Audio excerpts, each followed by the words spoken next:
Saudara warga kerajaan yang saya kasih dalam Tuhan, bagaimana kalau kita mengalami suffering? Ya saudaraku, terutama kalau suffering for Christ, firman Allah berkata itu adalah kasih karunia daripada Tuhan.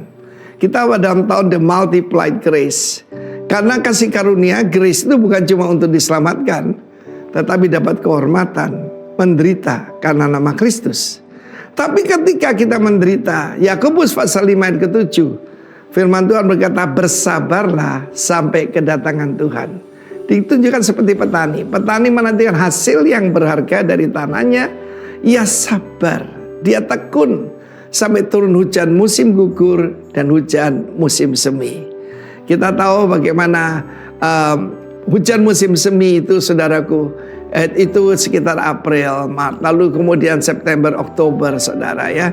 Itu hujan musim gugur. Dan hidup ada musimnya. Tuhan adalah Tuhan di setiap musim kehidupan kita. Di dalam bahasa Mandarin perkataan ketekunan itu adalah a knife in the heart. Jadi pegang, ya sakit rasanya, tapi dia pegang gagangnya ya. Tekun saudaraku, seperti petani. Tapi juga bersabar meneguhkan hatimu karena kedatangan Tuhan sudah dekat. Apa pengharapan kita? Our blessed hope, kedatangan Tuhan Yesus. Kemarin kita mendengarkan seorang saudara yang adalah seorang bupati yang dipakai Tuhan luar biasa. Tetapi ketika dia menghadapi demo yang berulang-ulang saudaraku, dia berkata, aku cuma menantikan kedatangan Tuhan. Dan terbukti, dia keluar berkemenangan saudara. Yang tidak boleh bersungut-sungut saling mempersalahkan, ayat 9. Supaya jangan dihukum. Setiap kata-kata sia-sia harus dipertanggungjawabkan di hadapan Tuhan, bukan? Ya, hakim telah berdiri di ambang pintu. Lalu siapa yang kita teladani? Para nabi. Siapa orangnya? Ayub.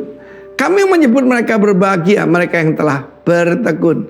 Sebab janji Tuhan itu karena iman dan ketekunan, saudaraku ya. Iman dan kesabaran. Kamu telah mendengar tentang ketekunan Ayub. Dan kamu telah tahu apa yang akhirnya disediakan Allah baginya. Katakan akhirnya. Karena Tuhan Maha Penyayang dan penuh belas kasihan. Ayub adalah seorang yang benar di hadapan Tuhan. Jujur, tulus, ya saudaraku. Dan menjauhi kejahatan, takut akan Tuhan. Kurang apa lagi saudara? Tapi apa yang terjadi? Dalam satu hari, seluruh perusahaannya hancur dan terutama 10 orang anaknya. Itu mati saudaraku. 7 putra, 3 putri. Dan saudaraku, bukan cuma itu, iblis juga menyerang tubuhnya sehingga seluruh tubuhnya penuh borok. Punya bisul satu aja susah, ini seluruh tubuhnya. Tapi dia tidak mengutuk, tetapi kemudian dia bingung. Karena apa? Dia kira itu Tuhan. Sebab dikatakan fire from heaven. Api datang dari langit, ya, yang membakar ladangnya, ternaknya. Kemudian angin. Saudara tahu kalau saudara membaca klausul daripada asuransi, segala malapetaka di bumi dikatakan act of God. No, saudara tahu dalam kitab Ayub dijelaskan, cuma waktu Ayub tidak ngerti bahwa malapetaka datang dari iblis, penyakit datang dari iblis. Tuhan datang membawa keselamatan dan kesembuhan. Karena itu bertekunlah, a knife in the heart. Biarlah kita bertekun dan bersabar. Kita belajar kitab Ayub. Kalau kita baca ayat pertama, kedua, kita akan bingung dan selanjutnya. Tapi baca ayat-ayat terakhir. Tuhan memulihkan 2 kali lipat. Bagaimana dengan anaknya? Anaknya 10 di bumi, 10 di sorga, saudara ya.